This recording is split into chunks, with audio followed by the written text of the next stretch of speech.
लेकिन गौग्राम योजना ने यह लक्ष्य लिया है कि गाय बिकेगी नहीं तो गाय कटेगी नहीं, कि रोड पर घूमती हुई गौवंश या गौशाला में या कटने जा रही है ऐसे गौवंश को किसान के घर में पहुंचाकर उनकी रक्षा करना यह गौग्राम योजना का लक्ष्य है। किसी भी मंदिर में जाएंगे, हनुमान मंदिर जाएंगे, हनुमान जी का दर्शन होगा, शिव मंदिर जाएंगे, शिव जी का, इस प्रकार से एक देवता है। यहाँ पे तो साक्षात गौ माता का पूजन यानी 33 कोटि।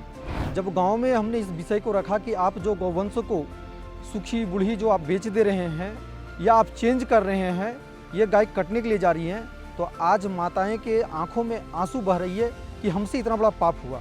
जो आज नगर में भी लोग अपने दरवाजे पे लिखे रहते हैं कि कुत्तों से सावधान, उनको भी हम लोग समझा रहे हैं कि ये गौग्राम योजना के माध्यम से आपके भी किचन में हल्दी और पूजा घर में ये धूप बत्ती और गोबर जाए तो आप भी एक गाय की रक्षा कर सकते हैं। निश्चित इसमें समय लगेगा, लेकिन आने वाले दिन में आपको सड़क पर घूमते हुए ऐसे गौवंश नज़र नहीं आएंगे। आपके दरवाजे में अगर गाय जा रही है, एक रोटी खिलाकर गाय को नहीं बचाया जा सकता है।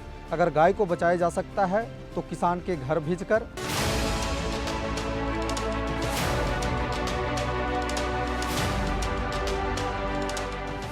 नमस्कार, एकल भारत में आप सभी का बहुत बहुत स्वागत है। मैं हूं आपके साथ सृष्टि शुक्ला।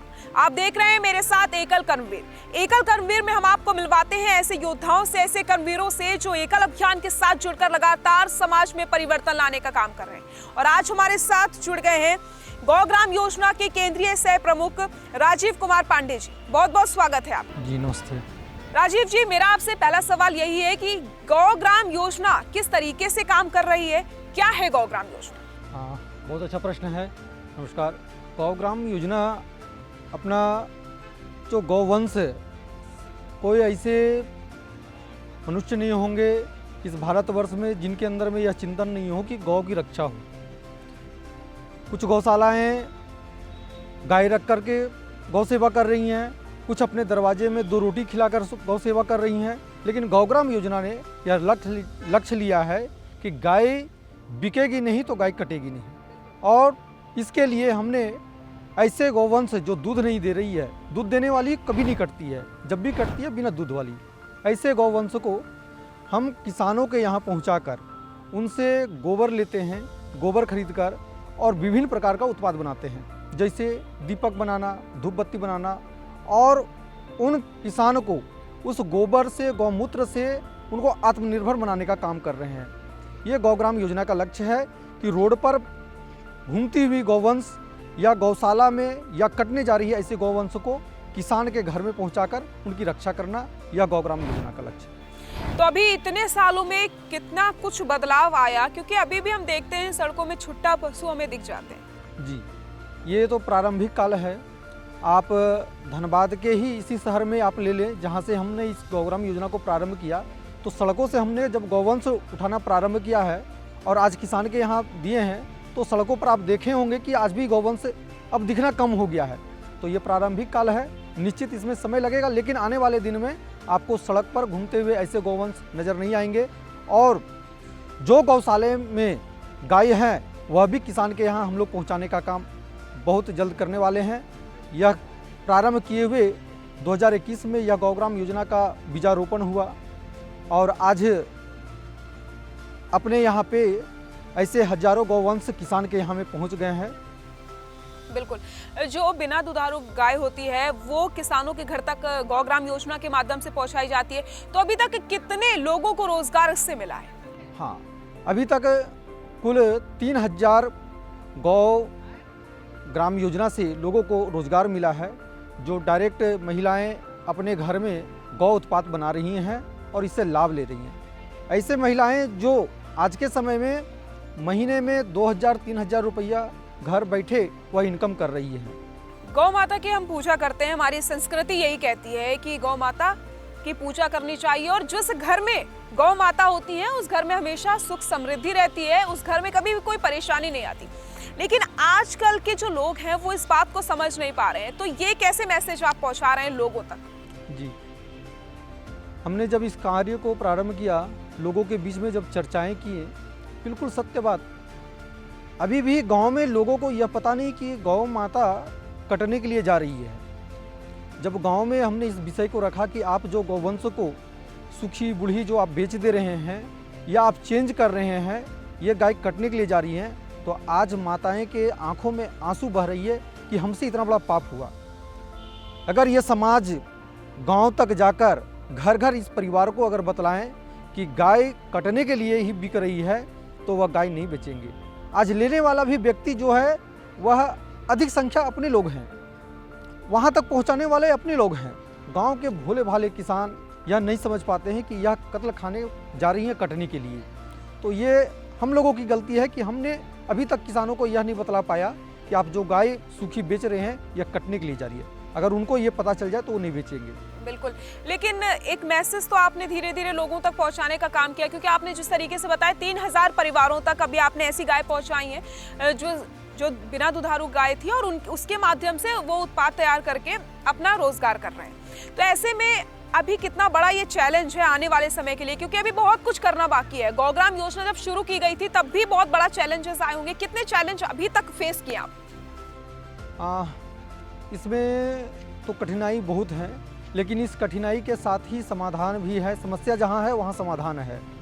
तो हमारे पास जो चैलेंज था किसानों को समझाना, तो इसके लिए हमने गांव में पहले कई महीने तक उस परिवार से संपर्क करना, उनको गौ कथा गौ महिमा उनको बतलाना, गांव में बार बार विजिट करना, बैठक करना, किसानों को यह बतलाना, उनके अंदर में एक भाव जगाना कि यह गाय केवल गाय नहीं है, बल्कि यह हमारे साक्षात जो देवता मंदिर, किसी मंदिर में जाते हैं तो किसी एक देवता का पूजा करते हैं, लेकिन यहाँ पे 33 कोटि यानी 33 प्रकार का देवी देवता का प्रत्यक्ष आप पूजा कर रहे हैं।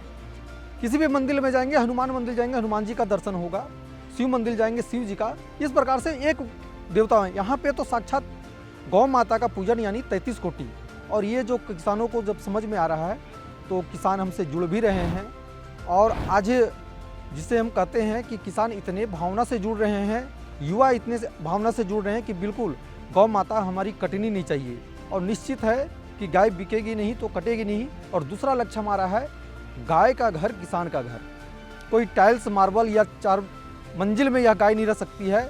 गाय अगर रहेगी तो किसान के घर रहेगी, और जहाँ पे किसानों के द्वारा कृषि जहाँ होता हो, गौ का जहाँ प्रयोग होता हो, गोबर का जहाँ प्रयोग करता हो, उस जगह पे यह गाय बचेगी। इसलिए हम लोगों ने गांव इसको भेजने का पूरा प्रयोग कर रहे हैं और गांव में इसे दे रहे हैं।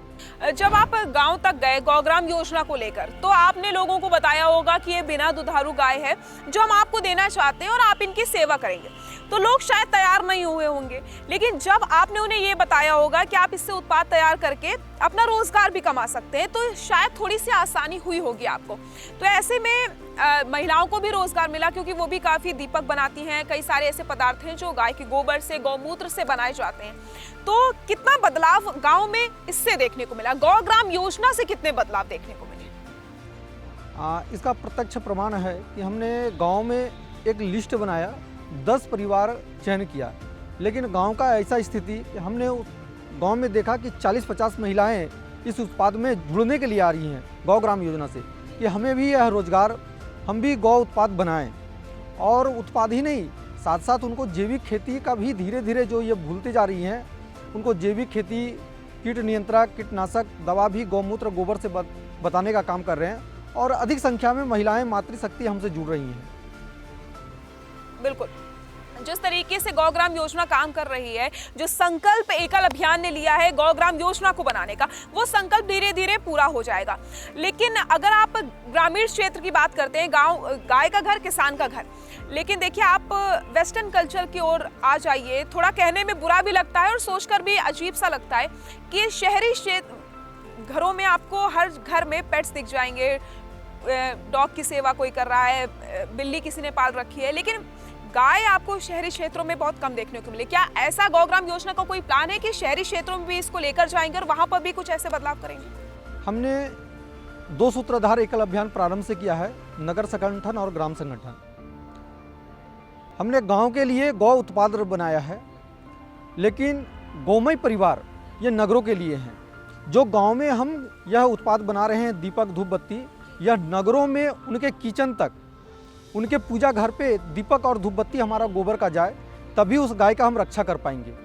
और हमारा जैविक हल्दी, तो इस माध्यम से दीपक और धूप बत्ती से हम नगर के लोगों को जोड़ रहे हैं। जो आज नगर में भी लोग अपने दरवाजे पे लिखे रहते हैं कि कुत्तों से सावधान, उनको भी हम लोग समझा रहे हैं कि ये गौग्राम योजना के माध्यम से आपके भी किचन में हल्दी और पूजा घर में ये धूप बत्ती और गोबर जाए तो आप भी एक गाय की रक्षा कर सकते हैं। राजीव जी, आने वाले समय में क्या गौग्राम योजना ने लक्ष्य रखा है?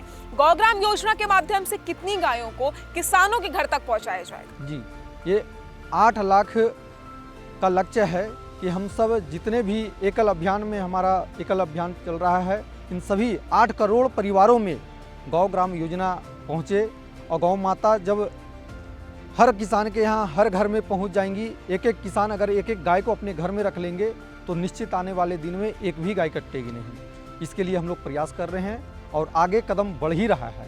जी, एक मैसेज जो आप देना चाहें आज के जनरेशन को, आज के लोगों को गौ रक्षा को लेकर? मैसेज बस यही है कि हम अपने घर में जिस प्रकार से अपने परिवार में माता पिता बूढ़े बुजुर्गों को रखते हैं स्नेह से प्यार से, आप इस गौ माता को भी माँ समझकर, एक देवता समझकर, पूजनीय समझकर अपने घर में रखें। और इस गौग्राम योजना का जो लक्ष्य है कि गाय का घर किसान का घर, गाय कटे नहीं, जब आप बेचेंगे नहीं तो कटेगे नहीं। आपके दरवाजे में अगर गाय जा रही है, एक रोटी खिलाकर गाय को नहीं बचाया जा सकता है। अगर गाय को बचाया जा सकता है तो किसान के घर भेजकर आप इसमें सहयोग करें। इस मुहिम में आपका एक कदम सबके लिए लाभदायक होगा, इस देश के लिए होगा। धन्यवाद। जय गौ माता। बहुत बहुत धन्यवाद समय देने के लिए और हमें ये बताने के लिए कि कैसे गौग्राम योजना के माध्यम से गौ रक्षा का काम किया जा रहा है। देखिए, एकल अभियान ने संकल्प लिया है कि गौ रक्षा करनी है और गाय का घर ही किसान का घर है। गायों को किसानों के घर तक पहुंचाना है और इसके लिए एकल अभियान ने कदम बढ़ा दिए हैं और ये जो कदम है वो अब रुकने वाले नहीं है। लगातार इसको लेकर काम भी किया जा रहा है। आज के इस कर्मवीर में फिलहाल के लिए इतना ही। आप सभी अपना ख्याल रखें, एकल अभियान के साथ जुड़े रहिए और एकल भारत देखते रहिए। नमस्कार।